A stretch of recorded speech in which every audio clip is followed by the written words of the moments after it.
გამარჯობა. მე ვარ ლანდა ლურსმანაშვილი, სტომატოლოგიური კლინიკა ინდიგოს ექიმი სტომატოლოგი.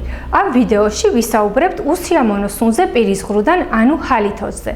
პირველ რიგში გეტყვით იმას, რომ უსიამოვნო სუნი პირის ღრუდან არ არის გამოუვალი მდგომარეობა და არც გადამდებია. მისი გამომწვევი შეიძლება იყოს არაერთი მიზეზი, თუმცა მას ძირითადად პირის ღრუში, კერძოდ ენის ზურგის უკანა ნაწილში უხვად დასახლებული ბაქტერიები იწვევს.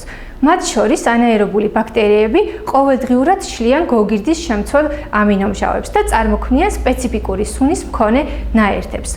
როდესაც ეს პროცესი ენის ზურგის გარდა მიმდინარეობს დაავადებულ ღრძილებსა და კარიესულ ღრუებში, ანაერობული ბაქტერიების რაოდენობა იმატებს. ინტენსიურად ხდება გოგირდოვანი ნაერთების წარმოქმნა და შესაბამისად უსიამოვნო სუნი პირის ღრუდან შესამჩნევი ხდება. აქედან გამომდინარე, მკურნალობა მიმართული უნდა იყოს ასეთი პრობლემური ადგილების აღმოფხრისკენ, ჟანგბადით გამდიდრებისა და ბაქტერიების რაოდენობის შემცირებისკენ.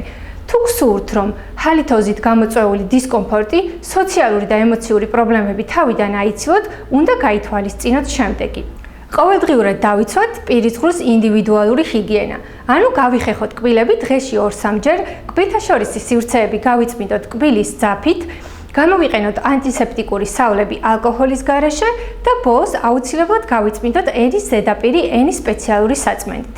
გარდა ამისა, სტომატოლოგთან ვუმკურნალოთ კბილის კარიეს, ღრძილების დაავადებებს და 6 თვეში ერთხელ ჩავიტაროთ კბილების პროფესიული წმენდა. რაც შეეხება კვებას, რეკომენდებულია შევამციროთ კბილეული. გაზიანი სასმელი და ალკოჰოლი კი ჩავანაცვლოთ სუფთა სასმელი წყლით, რძით ან უშაქრო ჩაით. პირის ღრუს უსიამოვნო სუნის შემთხვევაში მთავარ პრობლემად რჩება ის, რომ ვეჩვევით და ვერ ვამჩნევთ მას. ხშირად ერთადერთი გზა მის აღმოსაჩენად არის გარშემომყოფების კომენტარები, თუმცა ამისაგან ყველა თავს იკავებს. გამოსავალი ამ შემთხვევაშიც არსებობს, მომდევნო ვიზიტზე მარტივად კითხეთ თქვენ სტომატოლოგს და მიიღეთ პასუხი. მომავალ შეხვედრამდე.